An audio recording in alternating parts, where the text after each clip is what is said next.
je vais peut-être déjà poser un petit peu le contexte. Donc, on a voulu être un peu impertinent en parlant du meilleur CRM français pour moins de 3 000 euros.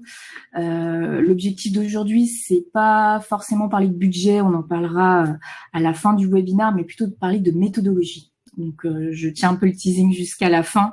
C'est parler de notre méthodologie Quick Start. Peut-être que vous avez déjà entendu parler de ce terme. Donc, c'est un terme anglais, mais c'est tout simplement pour dire de démarrer un projet rapidement. On va voir pourquoi pendant ce webinaire, on a mis ce type de choses en place dans notre offre. Je vais poser un petit peu le cadre et puis on parlera de tout ça.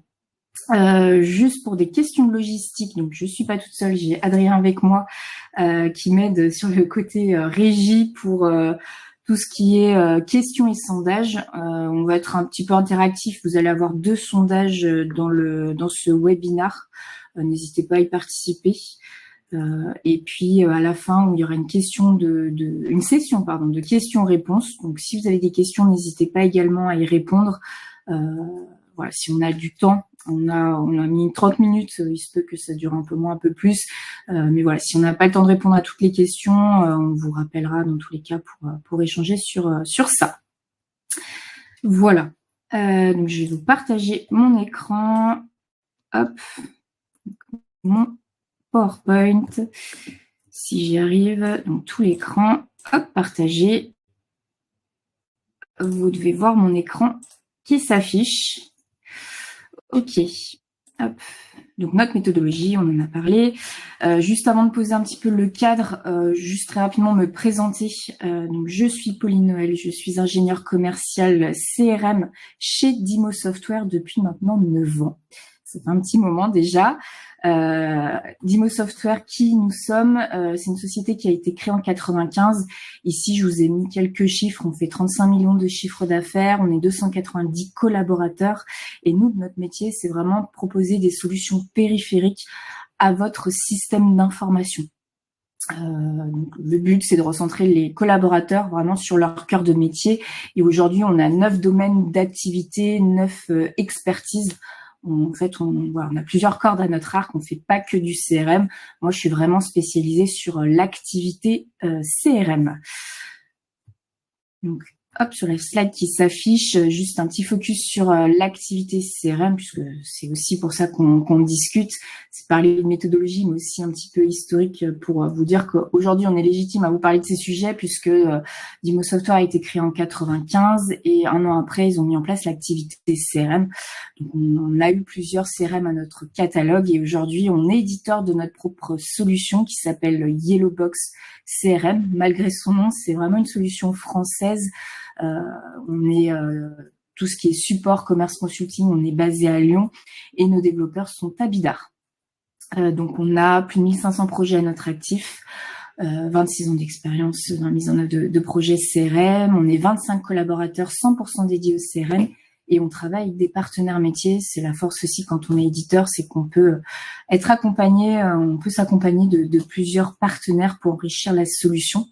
Donc, comme je le disais, on est éditeur de notre solution. On a fait le choix d'ailleurs de cette solution en 2011 parce qu'on voulait une solution qui soit très paramétrable, qui s'adresse un peu à tout secteur d'activité, que ce soit du service, de l'industrie, du BTP, de l'association. On a un CRM voilà qui, comme son nom l'indique, qui est une boîte à outils où on peut faire pas mal de paramétrage pour adapter vraiment l'outil aux besoins. Nous sommes intégrateurs, donc voilà, quand vous faites appel à Yellow, c'est les personnes de Dimo qui mettent en place l'outil. Sur la partie plus internationale et côté africain, on commence à travailler avec des partenaires, mais en réalité, voilà, quand vous faites appel à Dimo, vous travaillez avec les gens de Dimo et on propose de la tierce maintenance applicative. Ce sujet prendra tout son sens pendant le déroulé du webinaire. On verra que c'est un service qui est ultra important, notamment pour la continuité du projet. Voilà, ça c'était un peu pour pour introduire et vous présenter qui nous sommes. Donc pendant la durée du webinaire, je vais faire quelque chose d'assez concis puisqu'on est sur un format Quick Start, donc déploiement rapide. Je vais faire quelque chose d'assez concis. Dans tous les cas, on est disponible pour échanger, hein, bien entendu par téléphone si vous avez des questions. Première étape déjà, c'est de poser un peu le contexte et de se dire pourquoi certains projets CRM échouent en globalité, pourquoi on a mis en place du coup par conséquent cette méthodologie Quick Start en plus des méthodologies classiques que l'on peut avoir, et puis on parlera du après via notamment la tierce maintenance applicative. Et puis le budget, comme je le disais, j'ai prévu une slide sur le budget à la fin. Donc voilà pour le déroulé. Donc si on passe sur la première partie, voilà, j'ai voulu présenter cette slide parce qu'aujourd'hui, en termes de statistiques, un projet sur deux, enfin on constate, alors pas que chez Dimo, mais on constate en globalité qu'un projet sur deux échoue. Pourquoi ? Parce que soit il va pas jusqu'au bout, soit il n'est pas adopté, soit il traîne en longueur et forcément ça échoue, ça prend pas, la mayonnaise prend pas. Et je voulais vous lister quelques raisons qui faisaient que voilà, ces projets CRM pouvaient échouer. J'en ai listé quelques-uns. Là, je m'oriente côté client, mais il y a aussi le côté intégrateur qui peut avoir une part importante sur l'échec. Mais si on s'oriente, voilà, si on se met la peau du côté du client qui veut mettre en place un outil CRM, une des premières raisons, ça peut être au niveau de l'adoption. Comme je le disais, un projet CRM qui traîne en longueur, c'est jamais bon. Les gens s'attendent à ce qu'ils aient un outil tout de suite. Et si voilà, ça prend du temps, forcément, la mayonnaise va pas prendre, comme je le disais. Ou ça peut être que au niveau du projet, on n'a pas impliqué tous les services, on n'a pas pris en compte tous les flux de travail. Forcément, il y a certaines personnes qui vont se sentir biaisées. Manque de vision, c'est le fait, voilà, on veut mettre un projet CRM dans notre structure parce que notre confrère a mis un CRM, mais finalement on se donne pas d'échéance, on se donne pas forcément de visibilité sur ça, et ça crée pas du coup d'engouement parce que on fait ça par obligation, donc ça peut être une raison d'échec. Troisième raison, et qu'on voit beaucoup, c'est de croire que voilà, le CRM, c'est un outil qui va tout faire, que ce soit le café, qui va résoudre aussi les problèmes, les conflits qu'il peut y avoir au niveau de la structuration des équipes. C'est pas le cas. Il faut qu'en amont, tout soit, on va dire que vos process métiers soient bien définis. C'est pas l'outil qui va les résoudre. On va les appliquer, on va faire en sorte, on va faire coïncider en fait votre métier à notre outil pour que ça fluidifie un petit peu tous ces échanges. Pas d'administrateur. On aime bien, alors chez nous en tout cas, que nos clients soient autonomes. Donc bien sûr, on est là en backup, mais l'idée aussi, c'est que vous soyez formés, que vous soyez autonomes. Donc c'est l'idée d'avoir deux champions, deux utilisateurs, des key users, qui puissent paramétrer quelques champs et être les porte-parole des gens en interne chez vous, mais aussi de l'intégrateur. Voilà, que ce qui est tout un lien, une chaîne, un lien qui se fait entre toutes les parties prenantes. Une autre raison, et qui fait tout son sens du coup dans la méthodologie là dont je vais parler dans un deuxième temps, qui est le cœur d'ailleurs du webinaire, c'est de vouloir mettre en place toutes les fonctionnalités au possible, même ceux qu'on n'utilise pas au quotidien, et trop vite. De le faire trop vite, forcément, les gens vont être perdus, vont penser que c'est une usine à gaz, et ça va être compliqué du coup de les embarquer dans l'outil. D'autres raisons, c'est pas d'objectif mesurable. Voilà, on met, comme je le disais tout à l'heure sur le manque de vision, on met pas d'objectif, on sait pas où on veut aller, on sait qu'il faut un CRM, mais ça s'arrête là. On a une petite anecdote d'ailleurs, on a un client un client historique qui a fait une photo avant la mise en place du CRM et le après. Et grâce à ça, ils se sont rendus compte qu'ils diminuaient de moitié l'édition de devis, mais qu'ils augmentaient leur chiffre d'affaires. Donc, ils se rendaient compte qu'avant, les commerciaux faisaient des devis à tire-larigot, mais qui relançaient pas forcément. Et là, le fait d'avoir mis un CRM, ça permettait de réduire ce temps-là et d'avoir des choses un petit peu plus qualitatives. Donc ça, c'est des choses qui sont intéressantes, et justement de faire une photo avant, après, ça permet vraiment de voir la différence entre ce qui s'est passé en amont et après la mise en place. Forcément, l'implication des utilisateurs finaux, voilà, ne pas mettre qu'un outil que pour certains utilisateurs, il faut que tout le monde soit embarqué. Ça fait un petit peu redondance, toutes ces raisons-là, mais ça va mieux en les disant, parce que voilà, c'est des choses sur lesquelles on se rend compte, hein, encore une fois, quand on met en place ce type d'outils. Et pas d'évolution. Pensez que voilà, un CRM qu'on met en place au mois de janvier 2024, il sera toujours le même en janvier 2026. L'outil, il faut qu'il s'adapte. Donc certes, il y a un côté aussi éditeur, il faut qu'ils aient un outil qui évolue, mais aussi côté client. De faire évoluer cet outil, c'est important parce que vos process au fil du temps vont évoluer et puis vous allez monter aussi en compétence sur l'outil et vous allez vous dire ce qu'on a mis en janvier 2024, ça correspond plus à ce qu'on veut faire en 2026. Donc voilà, ça c'est tous ces écarts qu'on peut constater. Donc côté client, et comme je disais, il y a aussi l'intégrateur. Il faut que l'intégrateur aussi fasse bien son rôle de chefferie de projet tout au long du projet, d'accompagnement, etc. Voilà, là c'était pour mettre en évidence surtout ce qu'on constatait chez certains certains des clients. Donc voilà, une fois qu'on a exposé un petit peu tout ça, qu'est-ce qu'il faut faire pour éviter ce genre de choses? Ça paraît aussi évident, mais comme je disais, ça va mieux en se le disant. C'est les questions à se poser, c'est pourquoi je veux mettre un CRM, à qui j'adresse le CRM, comment je le mets en place, est-ce que c'est via une méthodologie comme on va le voir Quick Start, ou si c'est surtout du projet en accompagnement par exemple, et quand. La notion de quand, pareil, elle est importante, c'est se dire voilà, on veut qu'en septembre 2024 l'outil soit opérationnel, comment on s'y prend, est-ce que tous les besoins vont répondre dans un premier temps, est-ce qu'on va pas lotir par exemple, voilà, ça c'est des choses qu'il faut que vous réfléchissiez en amont de votre réflexion. Donc, si on focus un petit peu plus sur le pourquoi, donc pourquoi on veut mettre en place ce projet CRM, les enjeux, ça peut être lié à l'accroissement de la productivité, améliorer notre marge, voilà, renforcer notre ADN. Voilà, ça c'est des objectifs, comme je disais, macro qui vont nous aider du coup à la construction de notre outil. Ça peut être aussi, voilà, j'ai ma société mère, par exemple, on a le cas chez certains de nos clients, une société mère utilise Yellowbox pour l'ensemble de ses services. Voilà, elle voudrait bien équiper ses filiales. Ça peut être aussi un mini projet et dans ce cadre-là aussi, je l'expliquerai dans la deuxième partie, ça peut être via par exemple un projet Quick Start où on a des process métiers qui sont pas forcément les mêmes, mais on peut partager de la donnée et ça peut être un mini CRM qui peut communiquer avec celui de la société mère.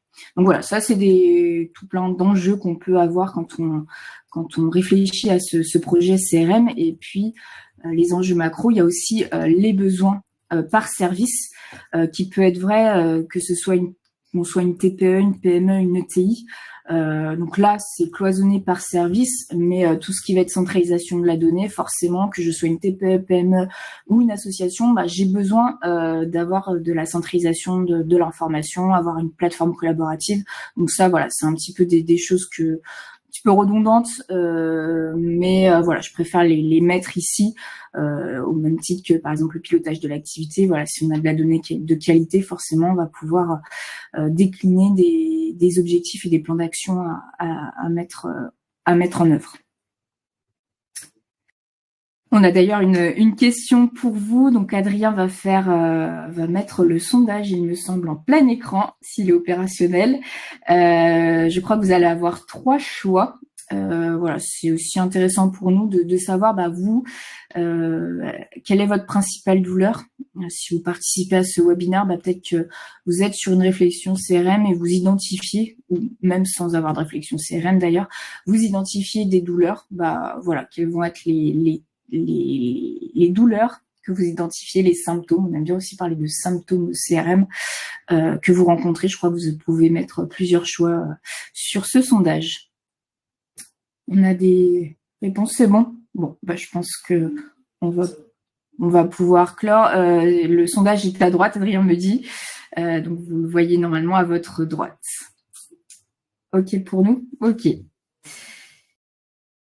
Hop, donc c'est pour que ça soit un petit peu plus interactif parce que faire des monologues, j'aime bien, mais j'aime bien aussi que ça soit interactif et échanger avec vous par le biais, alors ça c'est par le biais d'un chat, du moins. Alors, le sujet principal, c'est quoi la méthodologie Quick Start? Donc, comme je disais, il y a plusieurs méthodologies projets. Il y a la méthodologie projet classique, hein. Voilà, on fait une analyse, on paramètre, on vous forme. Il y a la méthodologie en accompagnement, vous avez les compétences en interne et ce sont des gens de chez vous qui montent en compétences sur l'outil, mais qui font la totalité du paramétrage avec notre aide. Et puis récemment, on s'est posé aussi la question d'une approche un petit peu plus rapide, parce qu'on sait qu'un projet classique, ça peut prendre beaucoup de temps. En moyenne, on constate 3-4 mois. Mais on avait des clients qui avaient des besoins simples et qui avaient un besoin de structuration assez rapide parce qu'ils intégraient des nouvelles personnes, admettons, dans la structure. Et ils avaient besoin d'un outil CRM, voilà, pour structurer, collaborer et partager de l'information. Donc, on a souhaité, nous, mettre en place ce qu'on appelle une approche quick start, donc démarrage rapide avec un socle solide. C'est-à-dire que on va avoir le CRM standard qu'on va adapter. Il y a certaines choses qu'on va adapter à votre métier parce qu'il faut que ça parle aussi, que ça utilise le même vocabulaire que vous. Donc c'est pour ça qu'on ajoute à notre offre cette approche Quick Start. Donc peut-être que vous l'avez entendu chez d'autres confrères qui la font également, mais l'idée de ça, c'est voilà qu'on mette en place rapidement avec certaines choses dans le CRM pour que vous montez en compétences. Et puis ensuite, bah voilà, une fois que vous serez formé, à l'aise avec l'outil, pourquoi pas le faire évoluer. Donc ça, c'est pour notre approche. Comment on s'y prend, c'est que comme on le voyait tout à l'heure sur la partie besoins, il faut que vous aussi, ça soit assez clair au niveau de vos besoins. Donc nous, ce qu'on aime bien faire sur cette approche Quick Start, c'est définir 6 priorités maximum. On va dire que les 3 premières, ce sont les plus importantes et c'est ce qu'on va faire dans la première partie en fait de l'approche Quick Start. Et ensuite, les 3 dernières, ça va être plutôt celles qu'on mettra dans un second temps parce qu'on n'en a pas besoin tout de suite, mais on se donne des évolutions possibles, des objectifs à moyen terme, par exemple. Donc, en priorité, ça peut être, bah voilà, aujourd'hui, je fonctionne sur fichier Excel ou même encore mieux sur du papier. Bah moi, mon objectif 1, ça va être d'intégrer mes sociétés et mes contacts et les avoir à jour. Donc ça peut être un premier objectif. Recenser toutes mes interactions aussi. Bah voilà, sur fichier Excel, c'est plutôt complexe. Là, le fait de le connecter avec mon outil CRM et de le connecter par exemple avec une messagerie, bah au moins j'ai un peu le cœur de la collaboration entre mes sociétés et mes contacts. J'ai aussi envie d'envoyer mes devis depuis le CRM, ça c'est vraiment mon impératif. Et puis en second temps, ouais, je vois plutôt une utilisation en mobilité parce que bon, aujourd'hui j'ai une force commerciale qui est plutôt restreinte. Je suis toute seule par exemple à faire du commerce. Donc la mobilité, ce sera plutôt dans un second temps, par exemple. Et tout ce qui est statistique, campagne marketing, pareil, c'est des choses que voilà, j'ai pas besoin de générer tout de suite. Donc voilà, je veux le voir plutôt dans un second temps. Alors ça, je dis cet ordre-là, hein, mais ça peut être bien entendu différentes priorités selon mon activité, selon mon besoin. Ici, bien entendu, on parle de société, mais ça peut être aussi des adhérents. Enfin voilà, on peut vraiment adapter le vocabulaire avec notre outil et avec la façon que l'on a de mettre en place l'outil. Ce qui reste à souligner et ce que je n'ai pas dit, en fait, on parle de méthodologie. Le produit est identique avec une méthodologie projet classique. Seulement, sur un quick start, en fait, on réduit le paramétrage à des priorités. Et ça nous permet, voilà, de commencer avec un petit socle et ensuite de le faire évoluer. J'espère que je suis assez claire sur cette notion de priorité. Comment ça se passe au niveau de la mise en œuvre? En général, un projet Quick Start, c'est sur 3 semaines. Comment ça se passe? On va faire un échange téléphonique sur notamment les priorités. Voilà, nous, c'est de mettre à jour nos contacts et nos sociétés. On va vous dire, est-ce que vous avez aujourd'hui des fichiers Excel, est-ce qu'on va devoir les récupérer? Quels sont les champs pour vous qui sont le plus importants à mettre en place dans l'outil? Donc tout ça, pendant cet échange, ça va permettre de définir en fait notre socle. On va le paramétrer et puis on va vous former. Et l'idée de tout ça, c'est que vous soyez autonome aussi sur cette méthodologie, enfin sur l'outil plutôt, pour que voilà les besoins prioritaires soient réalisés et les besoins secondaires qu'on puisse le faire ensemble via, on le verra tout à l'heure, de la tierce maintenance applicative. Hop, les avantages à tout ça, je pense que je l'ai pas mal dit, mais c'est un démarrage rapide avec un socle solide sur 3 priorités, parce que comme on voyait tout à l'heure en échec, de mettre trop de fonctionnalités, ça peut faire peur aux personnes. Là, on se focalise sur trois priorités. Et au moins vous montez en compétence au fur et à mesure, et ensuite ça n'empêche pas que voilà, on a démarré avec un quick start, que dans un second temps, par exemple, on mette un nouveau module. Voilà, ma société a grandi, aujourd'hui on a un service client avec 3 personnes, on veut gérer des tickets. Ça peut être un mini projet dans notre quick start par exemple, qui peut être mis en place dans 6 mois, dans 1 an, dans 1 an et demi. L'idée de tout ça, c'est que voilà, on reste sur un outil qui soit évolutif. Et nous, notre objectif aussi, c'est de vous accompagner aussi dans la durée. C'est pas mettre en place l'outil et ciao, vous entendez plus parler de nous. L'idée, voilà, c'est vraiment qu'il y ait cet accompagnement sur un délai qui soit vraiment maîtrisé, et d'autant plus sur notre offre à nous, les gens qui vont vous aider à paramétrer l'outil, qui vont paramétrer l'outil, ce sont l'équipe lyonnaise, juste derrière moi d'ailleurs. Donc c'est 4 personnes qui sont dédiées. Vous allez avoir un interlocuteur dédié, mais si jamais il y en a un qui est pas là, l'autre peut prendre le relais. Donc c'est pour dire qu'on est voilà vraiment une équipe restreinte, mais qui collabore autour de votre projet. Voilà, donc là je parlais du pendant le projet, amont pendant le projet, et puis après sur notre offre Quick Start, on la propose. C'est même une obligation, c'est, comme je disais, c'est de la tierce maintenance applicative. Donc voilà, on a créé notre socle CRM, on vous a fait monter un petit peu en compétences via de la formation. Après, on sait très bien que vous êtes pris par votre métier. Vous avez forcément votre quotidien. Et nous, ce qu'on propose également dans notre offre, c'est de la tierce maintenance applicative, c'est-à-dire qu'on va se substituer à vous. Tout à l'heure, je parlais des priorités 3 à 6. Eh bien, l'idée, c'est que la TMA permette sur une année, sur un an et demi, par exemple, de faire évoluer l'outil en ajoutant, par exemple, la campagne marketing, le module service client, par exemple. Donc ça, c'est des choses qu'on va analyser ensemble. En fait, c'est un forfait que vous avez. C'est, admettons, c'est 2 jours. 2 jours à consommer sur l'année. Vous allez me dire, voilà, ça y est, on a notre service marketing qui est opérationnel, on veut faire des campagnes d'emailing. Eh bien, nous, on va analyser ce besoin-là. On va vous dire, voilà, pour mettre en place ces petites fonctionnalités, c'est par exemple 2 heures. Donc, vous allez me dire si oui ou non vous voulez partir sur ces 2 heures. À ce moment-là, on va décompter les 2 heures de votre forfait. Donc l'idée de ça, c'est d'être agile par rapport à vos demandes, et aussi rester sur un accompagnement sur le long terme, puisque cette TMA offre cette possibilité-là, mais aussi elle vous permet on va faire des réunions semestrielles qui vous permettent aussi de vous tenir au courant des nouveautés qu'on peut avoir sur Yellow. Là, par exemple, on travaille sur un extranet. Peut-être que pour vous, c'est un projet dans 2 ans.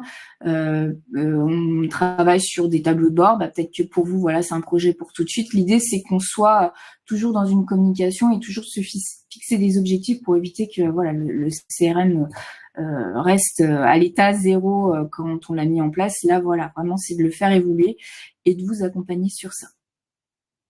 Voilà. Et la dernière partie, je crois que je suis allée assez vite, 11h25, on en est pas mal. C'est sur la partie budget. On va conclure par ça. Donc, on est effectivement sur une offre à partir de 3 000 euros. 3 000 euros, en fait, ça comprend la partie installation à distance avec l'équipe lyonnaise, donc l'analyse, le paramétrage, la formation. Et dans cette offre-là, donc vous avez en plus à prévoir la partie licence, sachant que nous, licence sans S, c'est mieux, on est sur des licences en accès simultané. Donc c'est un peu l'ancien système de Netflix, dans le sens où vous pouvez acheter par exemple 2 licences, 2 personnes pourront se connecter en même temps sur l'application, mais on peut créer autant de profils utilisateurs que l'on souhaite. Donc ça, c'est, on va dire, ça c'est notre offre qui permet cette flexibilité, parce qu'on sait qu'il y a des gens, ils ont peut-être pas forcément besoin d'accéder au CRM directement. Et puis en plus de ça, il faut rajouter la partie tierce maintenance applicative. C'est ce que j'évoquais sur le fait de la flexibilité de l'outil. On met en place notre socle et après on le fait évoluer au fil du temps. Donc voilà, ça c'est la partie budgétaire. On pourra en parler plus tard, hein, si vous avez des questions. On est de toute façon à disposition pour en discuter. Voilà, et puis pour conclure, on a un dernier sondage pour vous. Donc Adrien va vous le faire afficher sur votre écran. On est là pour vous donner de l'information, mais on aime bien aussi en avoir. C'est est-ce que vous, aujourd'hui, vous êtes dans une démarche de projet CRM? Si oui, est-ce que vous avez besoin d'accompagnement? Peut-être que vous étiez là juste à titre d'information. Donc voilà, on va vous laisser répondre. J'espère que, en tout cas, ce webinaire a été clair sur l'approche Quick Start qu'on met en place chez Dimo, en l'occurrence sur l'activité Yellowbox. Voilà, sur la méthodologie. J'espère que j'ai été assez claire sur mes propos. Voilà, donc je pense qu'il y a peut-être, je suis sûre, il y a des questions, il me semble, Adrien. Donc je te laisse me les poser parce qu'il nous reste 3 minutes. J'ai été assez efficace.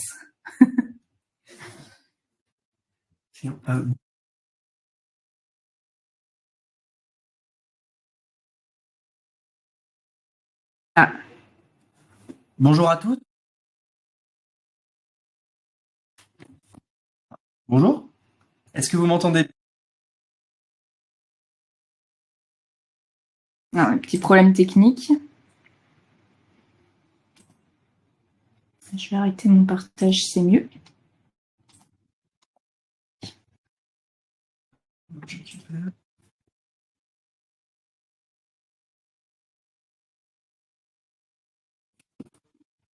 Après, c'est pas le son de mon micro que tu utilises? Oui, bonjour à tous. Est-ce que vous m'entendez bien? J'ai l'impression que c'est mieux. Merci beaucoup pour vos retours. Merci pour toutes les personnes qui ont participé sur le chat. Effectivement, j'ai plusieurs questions. J'ai une question tout d'abord de Alain. Donc, bonjour Alain, qui en fait demandait si via Yellowbox, il y avait la possibilité de gérer tout ce qui était programme de fidélisation, type carte fidélité, bon d'achat, réduction, etc. Alors, faudrait qu'on en discute un peu plus en détail. Il y a certains clients effectivement qui gèrent des cartes de fidélité. Après, il faut voir sous quelle forme. Ça s'étudie. On a un outil qui est très paramétrable, comme je le disais. Dans le standard de l'outil, voilà, on l'a pas forcément. Mais après, il faut voir comment vous voulez mettre ça en place. À étudier, en tout cas. D'accord.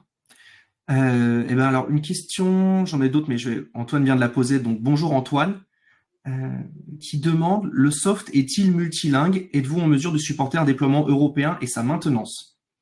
Alors aujourd'hui, on a une solution qui est français, anglais, espagnol et italien. Donc on n'ira pas sur toutes les langues en tout cas. Et le support chez nous est basé à Lyon. Donc on a un support qui reste français, donc avec des heures françaises.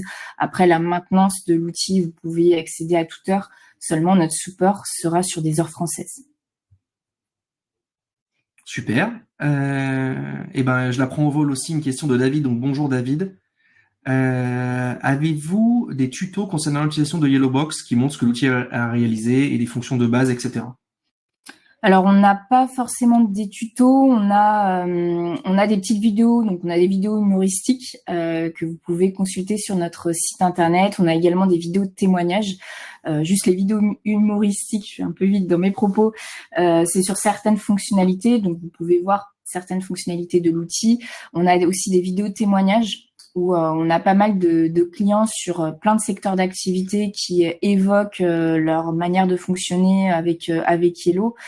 Comme je disais, on a un outil standard qu'on va adapter vraiment au métier de chacun. Donc après, c'est vraiment du cas par cas en fait. Là, je pensais qu'il parlait vraiment produit, mais effectivement, David, on reviendra vers vous avec ces éléments. Ouais. Une question que j'avais de Amélie. Donc bonjour Amélie. Alors, tu en as déjà parlé, mais qui demande combien de temps dure la mise en place d'un projet? Alors, sur un projet comme du Quick Start, comme je viens de le présenter, on table sur 3 semaines pour définir le socle, mettre en place l'outil. Et sur des projets un petit peu plus classiques, ce qu'on peut rencontrer en général, c'est 4 mois de déploiement en moyenne. Donc ça peut être moins, ça peut être plus aussi. On a des projets qui durent sur 1 an. les gens ont souhaité lotir, donc ça prend un petit peu plus de temps également. Donc voilà, ça varie en fonction des besoins, quel service il faut adresser aussi avec l'outil. Ok, super. Antoine, qui pose une nouvelle question, qui demande combien de licences approximativement détiennent vos plus gros clients? C'est une bonne question. C'est environ. Alors déjà, dis-moi, on est client de notre solution, donc on est plus de 200, on est 290, donc tout le monde a accès à la plateforme. Seulement, on est sur des accès en simultané.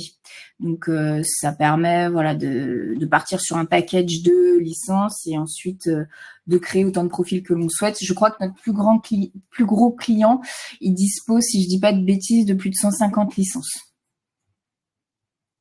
Voilà.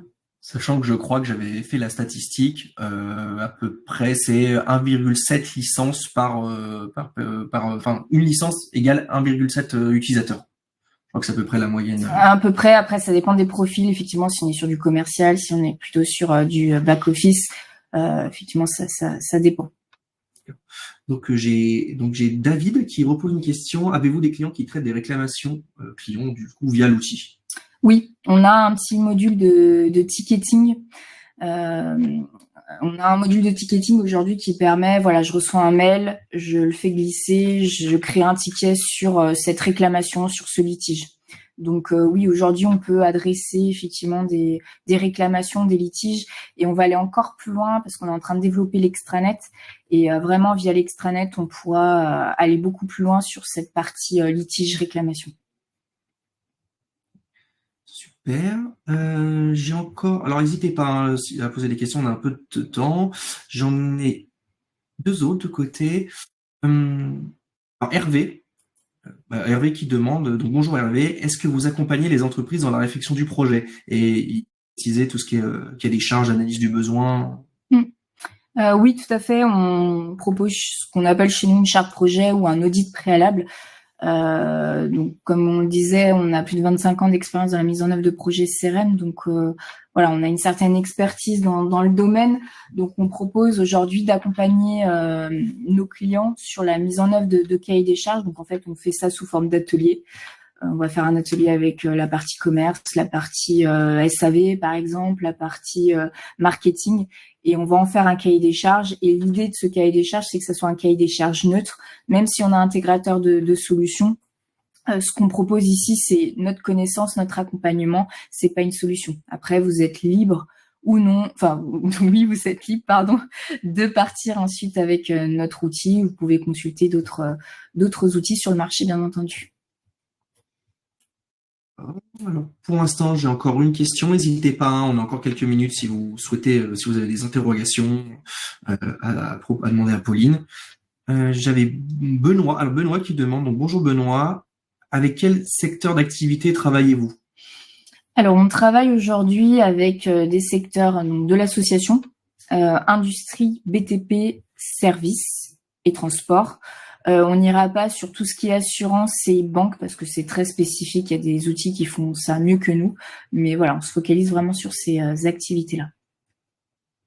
Et sur toute taille d'entreprise, je ne sais pas s'il y avait ça dans la question, mais pour compléter, on est vraiment sur toute taille d'entreprise, que ce soit TPE, PME, voire ETI. Voilà, on adresse un petit peu à tout le monde. Super. Sur le fil, Antoine qui pose une troisième question. Alors là, la question va être un peu à toi de jouer. Quelle différence entre Yellowbox et les principales autres solutions? Et il précise forcément Salesforce. Voilà, on peut imaginer les principaux concurrents. C'est difficile à effectivement à mettre, à comparer en fait. C'est comparer par rapport à quoi? Quand on compare, nous, c'est par rapport à un besoin. On répondra très bien à du fonctionnement classique sur du CRM, effectivement. Nous, ce que je peux mettre en évidence, c'est nos avantages. On va dire que c'est le côté paramétrable. Voilà, vraiment, on a une boîte à outils et comme je disais, on s'adresse vraiment à tout secteur d'activité. La partie accès simultané aussi, c'est un de nos avantages parce que voilà, on n'a pas toutes les entreprises, tout le monde qui a besoin, pour lequel on doit acheter une licence. Voilà, après c'est le côté aussi proximité qui peut jouer. On a une équipe vraiment lyonnaise, on reste voilà français aussi, c'est un avantage aussi à ce jour chez Dimo. Le côté avantage, enfin le côté français, c'est voilà l'hébergement en France. Enfin voilà, c'est difficile aujourd'hui de comparer notre solution avec une autre solution. Quand je connais pas forcément le besoin, je pourrais pas vous dire bah voilà cet outil est mieux que l'autre. C'est compliqué de vous donner des arguments. Voilà. Je réponds un petit peu, mais on pourra en discuter, Antoine, si vous voulez. Ok, super. Bah, écoutez, je n'ai plus de questions de côté. Si vous en avez une dernière, n'hésitez pas à me faire signe. Sinon, sinon, ça fait 37 minutes.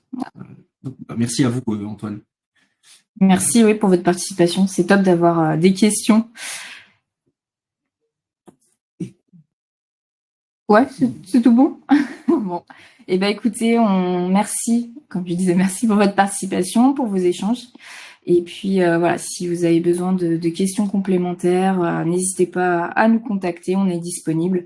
Et puis n'hésitez pas également à consulter notre site internet. Je repense à la partie tuto. On a des petites vidéos produits qui permettent de faire des focus sur certaines fonctionnalités. Voilà, et ben écoutez, je vous souhaite une très bonne journée et puis peut-être à bientôt. Très bonne journée. Au revoir.